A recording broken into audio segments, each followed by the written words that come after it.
moats are dead and brand is the only moat. Peter Thiel says like the best way to compete is to not compete. And I think that brand is the best way you can do that, where if you occupy enough mental space for a category, no one is searching for an alternative. Like basically the strategy for startups right now is to be Coca-Cola. It's like, why do you drink Coca-Cola? Not because of any like lock-in or anything. It's because it's Coca-Cola. I think that brand is the best mode out there this year. The Startup Ideas Podcast. Sipping time, baby. Dani Grant, I'm so excited to have you here.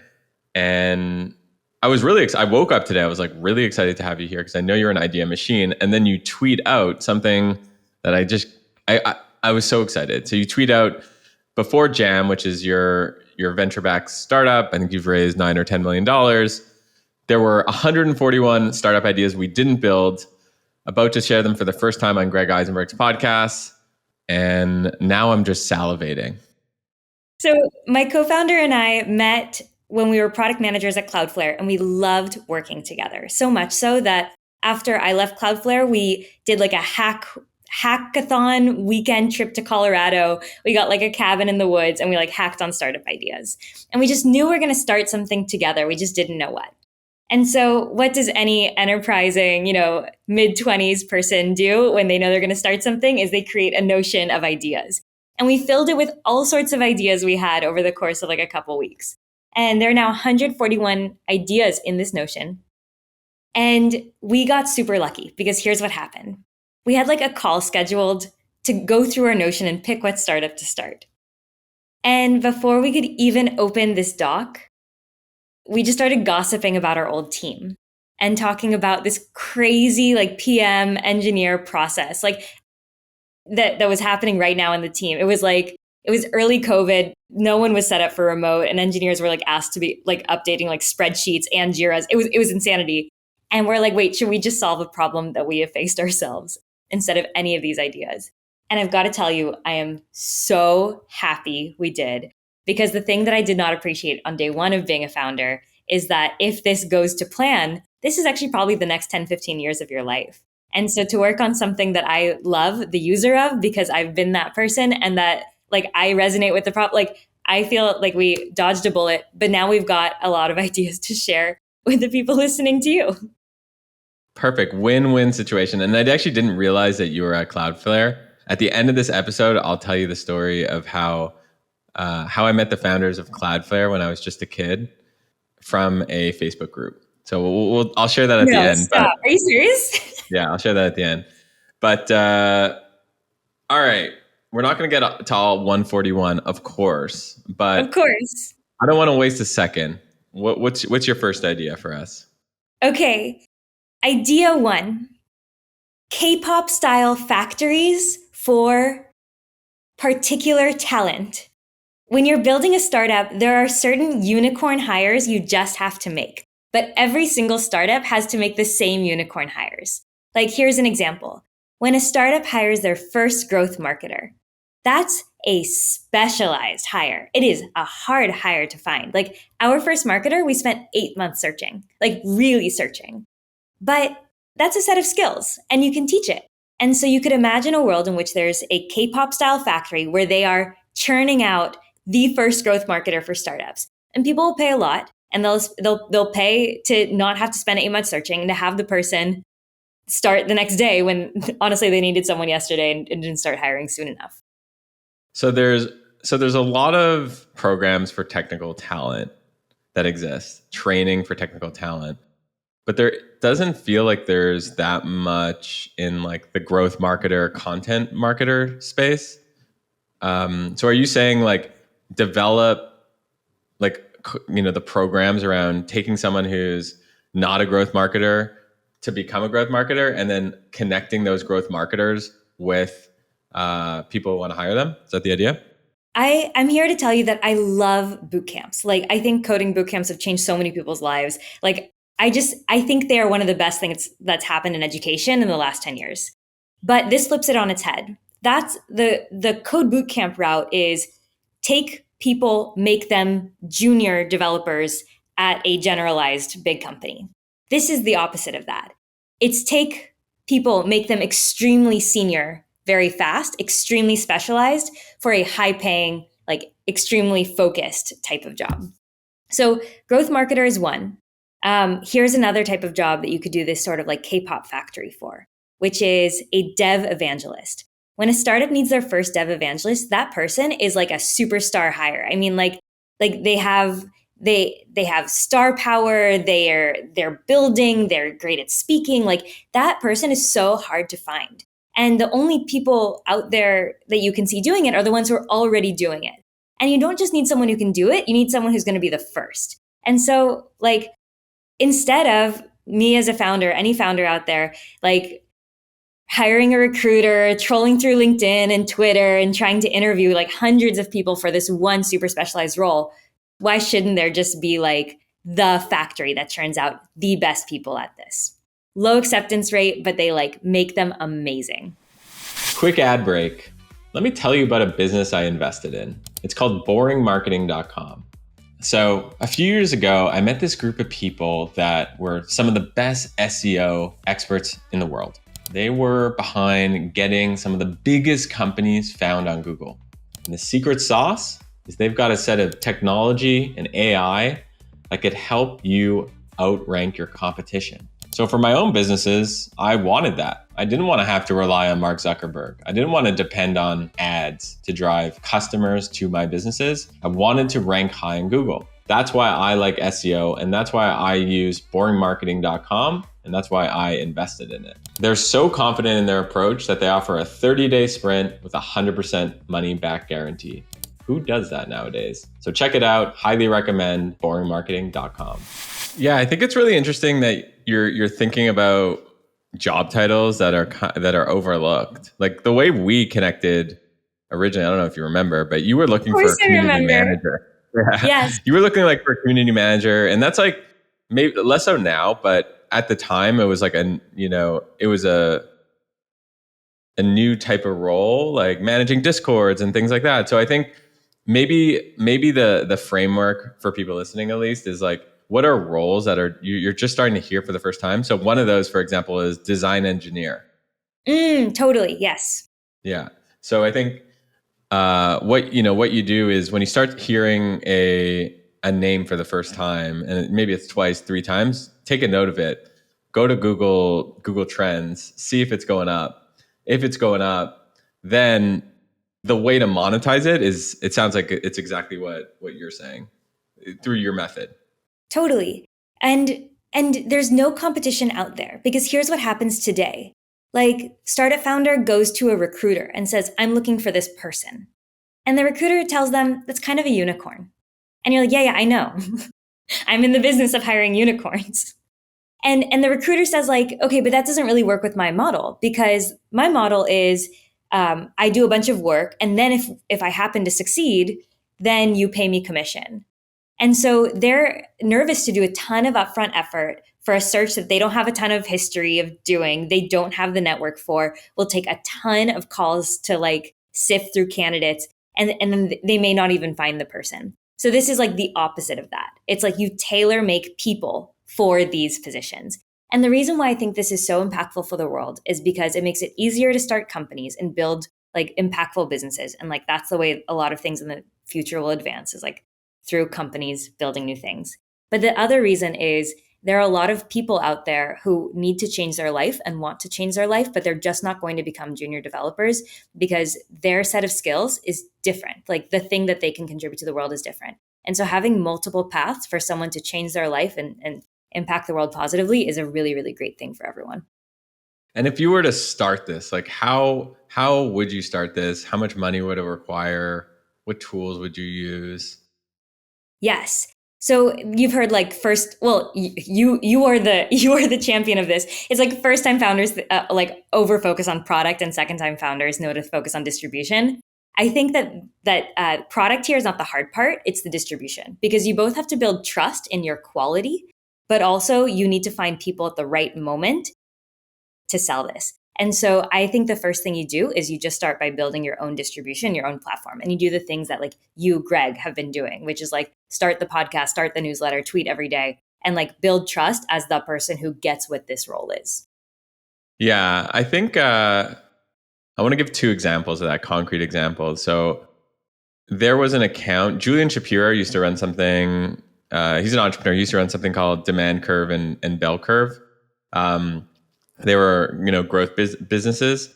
And one of the ways that he got a lot of traction is he created a Twitter account called Growth Tactics, at Growth Tactics. Oh, it's so good. So good, so good. So he got a really good name.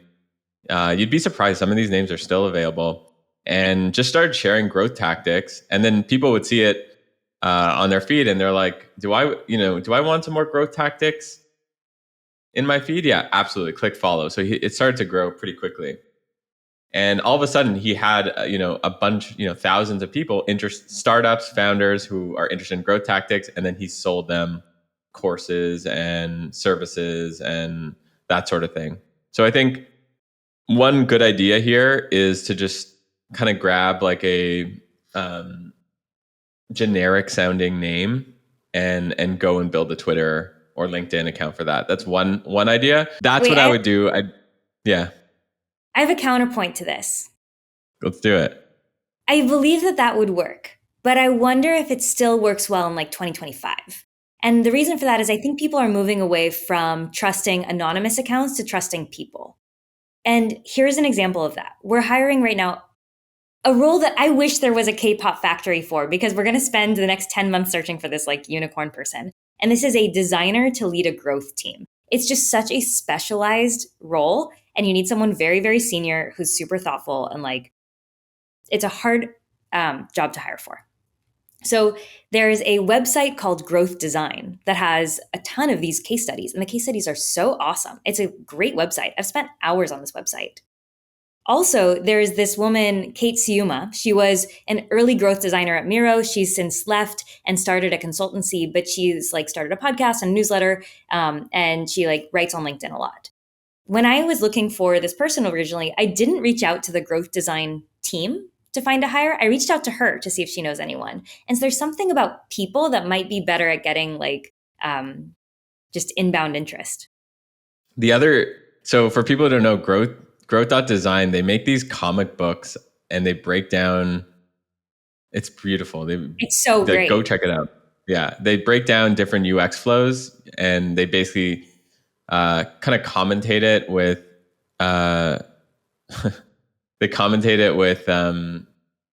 user psychology and stuff like that, and it's absolutely brilliant.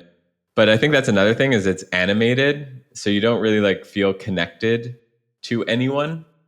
So yeah, I agree with you there. Makes sense. All right, what else you got? Okay, here's another one. Before a startup is ready, actually, let me start with the title, which is like Bounty Program for Dev Evangelism. Before a startup is ready for the first dev evangelist hire, they need to write docs, they need to write starters, to like tutorials, they need to create like starter GitHub repos, videos. There's a ton of dev evangelism that needs to happen even before you have the capacity for a full-time hire. And it usually falls on the founder, who has a lot of other stuff they are doing. And at that moment would be very happy to pay someone to do like a 95% good job on the like basic stuff that they need to get started. You could imagine a bounty program where junior developers all over the world are like, oh, great, this startup needs a getting started tutorial. This startup needs how to use their tool with Zapier. And just one by one is able to contribute. Who else is doing that? Fiverr? Yeah, that's what I was thinking. Like it feels like there's no competition for that. Yeah, I think that's right. I think that the hard part about this is there's a like as a founder, honestly, I'd pay a lot for good quality work, but I wouldn't pay a lot for bad quality work that we'd have to redo, right? And so the benefit of a dedicated marketplace for this over a Fiverr is that the reviews can be tailor made to the platform, and they can just have a really high bar, the way that like Uber has a high bar for drivers or Airbnb for places. Do you think this is a profitable cash flowing business, or do you see this potentially being like a VC backed thing? I think this is a cash flow profitable business. And I think it gets even more profitable over time, just given the like decline of the cost of producing software. Like right now, you may even need to like hire a developer to build the platform and all the features, but like pretty soon, that's like if you've seen like Vercel's like v0.dev, it will like design and build it for you. Like just fast forward a few years. And so then it's like, okay, you're one person, you can run this thing. Can you just explain to people what V0 is and how that would extend to this?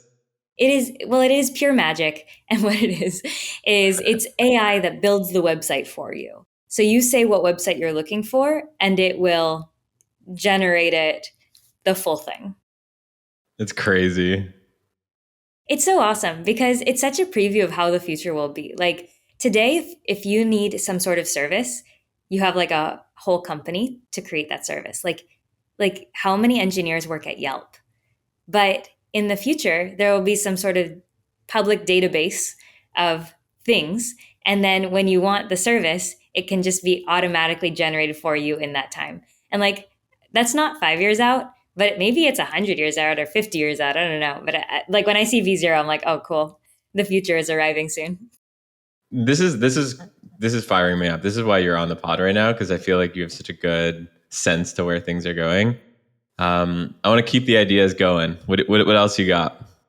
Let millennials invest in VC funds. What you would do is you'd create a shadow LP that becomes an LP in all these funds and then allows the general public to be a part of part of that LP. So like what it would have broadened access to is like you as a 25-year-old could buy $100 of A16Z's, fund, whatever.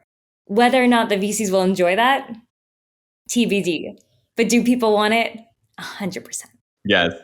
Yeah, that was my first question to that is like, if you're A16Z, do their whole, not them, I don't want to pick on them exactly, but the idea is like, there's like 5 funds that are really, really hard to get into, and they curate their LPs really, really carefully.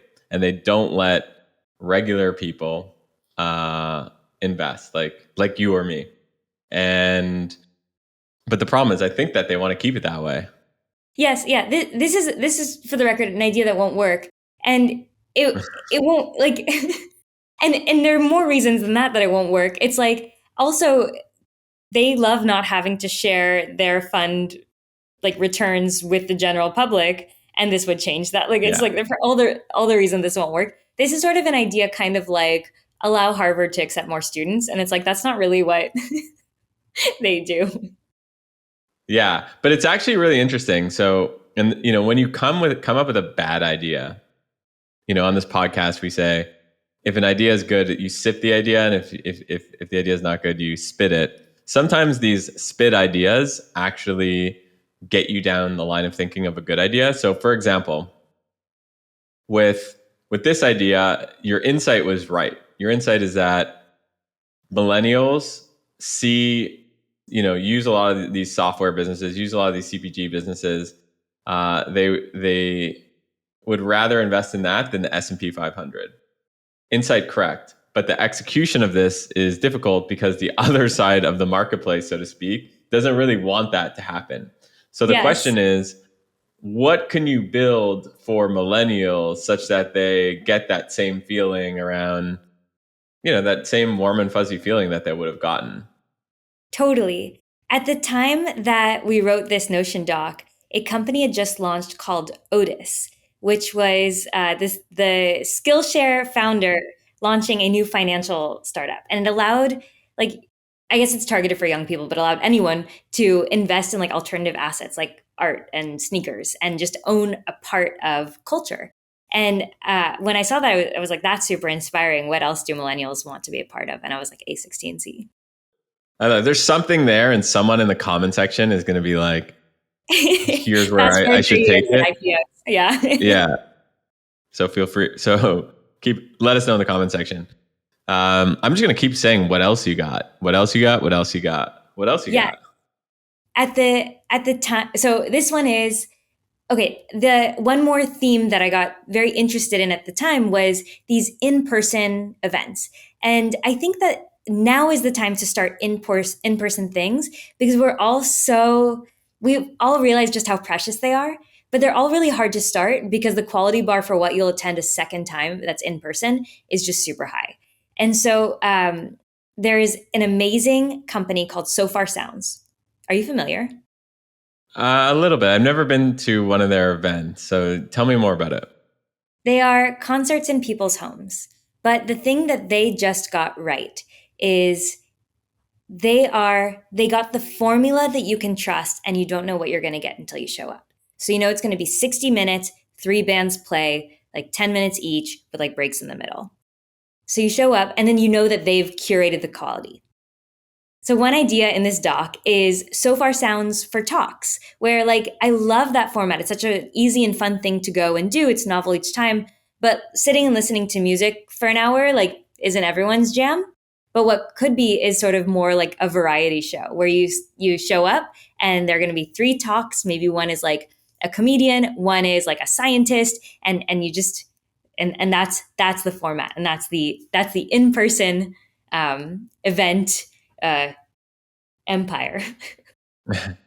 I think So Far was and is really onto something, which is that events haven't really changed in years. Like they've basically stayed the same. So they were kind of like, okay, how do we, with the trend around stadium shows and bigger shows and festivals, how do we do the complete opposite? And they did it, and I think they're doing quite well. I think they're doing like 8 figures in revenue or so. So they're doing really well. But I think that there's So Far Sounds for X is kind of the idea that you're saying, which is, which I think the hard part with this is choosing like which community you want to go after and what is the utility for the event. So for example, So Far Sounds, a lot of people go to those events, at least in my and anecdotally, it's like they're going on a first date basically there. It's like it's kind of perfect, right? It's like 60 minutes. It's not you're just going to a bar or something like that. You're like doing something a little interactive, and then after you can talk about it, and there'll probably be cool people there. So if you were doing, so for your example, like talks, comedians, scientists, like those to me, like there's probably So Far Sounds for science, So Far Sounds for comedy, So Far Sounds for, talks. What do you think about that? I think it's more generalized. People want to be entertained. And so it's So Far Sounds for your entertainment. And you know that the quality bar is going to be good. I think that the hard part is not choosing a category. The hard part is the brand, where my co-founder says this like so eloquently, and I'm going to butcher this, but his philosophy, which I think is so right, is that moats are dead and brand is the only moat. It's like we used to all talk about network effects and like, build something like Twitter. But if you think about all the software tools you use right now, there's not really a network effect. There's not really a network effect for Notion. Like maybe there's like we can come up with some, but why did you choose Notion? It's because the brand is just so strong. Like basically the strategy for startups right now is to be Coca-Cola. It's like, why do you drink Coca-Cola? Not because of any like lock-in or anything. It's because it's Coca-Cola. And so why do you show up to a So Far Sounds with a first date? It's because you know it's going to be a high quality hour of your life. And so I think the hard part is to establish that trust and to maintain it. I stand corrected. Also, I love that line. That line is so good. I'm going to reuse that all the time. And you're right with Notion specifically. Like we use Notion. We probably have like 70 or 80 people on Notion.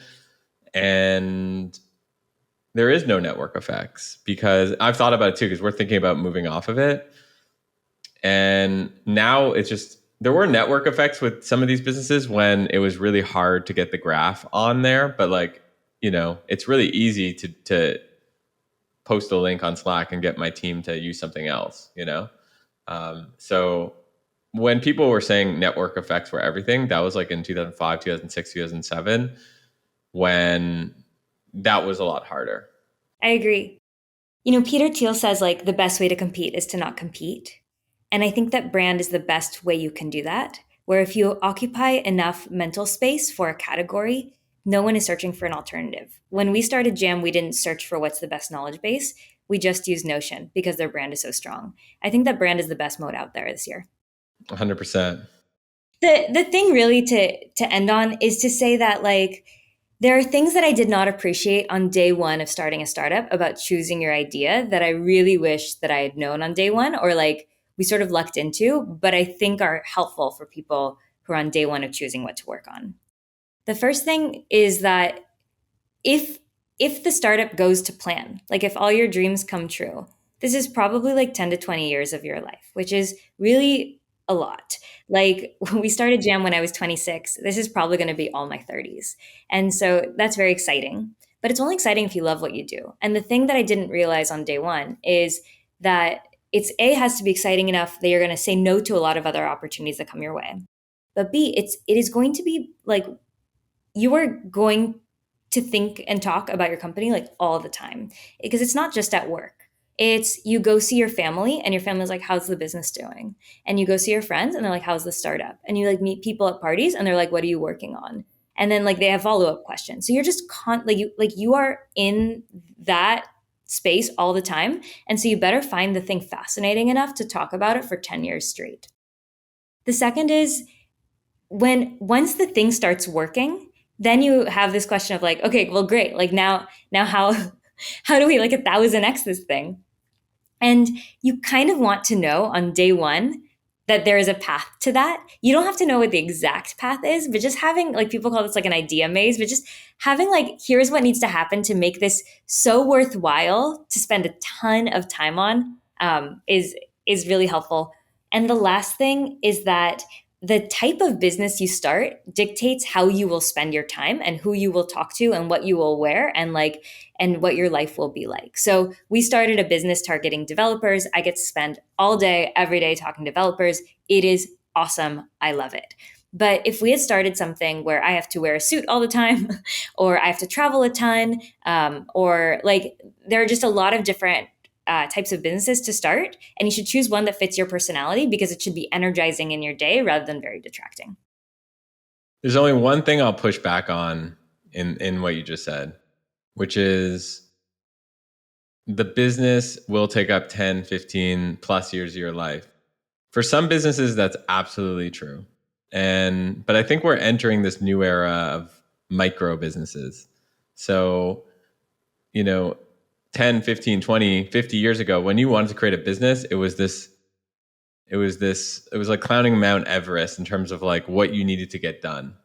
Back in the day when there was no internet and you wanted to, let's say, make a store, like you had to go and like find the location and spend so much money renovating it and painting and merchandising and getting the suppliers.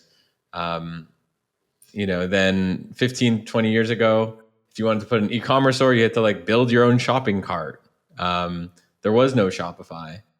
Now, what's cool is you can stand on the shoulders of giants, and there is like a lower risk way of putting things out there. Now, these businesses might not, be as big as Jam. And you might need to create a portfolio of them to end up, making it meaningful. But that's my take on the business needs to be 10 to 15 years. Okay, you're right. It's true. But something that I underappreciated on the first day of Jam is I used to be a product manager and I sort of thought all about product. And I was like, the hard part of building this is building the product. But building the product is like now you can just even get started. And the rest of the journey is you're creating a movement that helps people improve their lives in a particular way. And just social change takes time and behavior change takes time and the environment changes around you. And so you're like if it's not something where people are going to search for this tool and it's going to be the top search result in SEO always, and that like if the distribution doesn't come naturally, you're embarking on a very long journey and a lot longer than I sort of appreciated.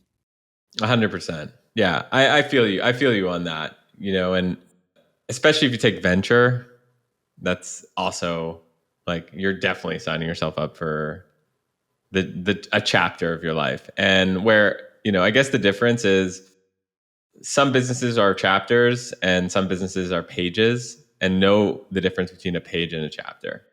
Yeah, I think that's right. Before we head out, I need to tell you quickly the story of how I met Michelle Zaitlin, from the co-founder of Cloudflare, and her husband, Jamie, I think his name is. I'm dying to know. So I think, and he was also involved in Cloudflare, I think. Jamie was he? I don't know. Not that I know of, but it's Yeah. maybe before Okay. my time. So people know this. I'm Canadian. When I first came out to San Francisco, I didn't know anyone, but there was this Facebook group called AC781. And AC781 stood for Air Canada 781, the flight from Montreal to San Francisco. And for whatever reason, I was in this group and I was like coming to San Francisco and looking to sublet a place. I didn't know anyone. I was probably like 20 years old or something. And Michelle responded and she's like, "Hey, I've got this startup called Cloudflare, and like we've got this uh, we've got this space and it's a studio." And she rented it to me for like nothing, literally, out of the goodness of her own heart, and really got me like hooked onto San Francisco, and changed my life from that little moment. And I think you never know who you're going to meet. You know, now Cloudflare is like a $20 billion company. You never know who you're going to meet. And it was just so cool and positive, and how she gave back. So I will say there's power in community, and shoot your shot. Wow, that's an amazing story. And like what a like warm and like beautiful thing to do. Yeah, totally. Dani, it's been a pleasure. Uh, People, please like and comment the YouTube video. If you're not watching this on YouTube, just get on YouTube and like it and comment on it. I hate that I say this now, but it actually gets the video spread and gets the pod spread. If you enjoyed this, if you got an ounce of value, she gave you a bunch of great ideas and a bunch of good frameworks for thinking about this. So thank you, Dani. Where could people find out more about you and Jam? Well, first, I'll give you, for the first time, the full 141 idea notion to share. And if people are starting companies, our first pitch deck, if they're raising VC, is still online. It's at deck.jam.dev. So that's if anyone out there is starting something, if that's helpful to you. But I'm Dani at Jam.Dev. If you are using the product and you have feature requests or suggestions or just thoughts, reach out. I love chatting with our users. This is amazing. So you just put up the deck and Yeah, anyone could see it? when we started the Yeah. company, I used to be a VC, and I just thought like it's so unfair that I've gotten to see other founders pitch, and like when you're starting a company, like the quality of your pitch deck matters, and so how can we just like here's what ours is, so other people who've never seen one can create their own. Yeah, I'm just going through the deck right now. Everyone should go check this out because this is so well done. This is like a good deck is just very clear around here's the problems, here's the solutions. And for anyone who's like doing any business idea, even if you're not raising venture, creating a deck like this will just help. It'll help you clarify what you're doing. So this is really good. Check it out. Thank you for sharing this. And yeah, we'll link the Notion and this in the YouTube description for people. Thanks so much for having me, Greg. Thanks, Dani. Later.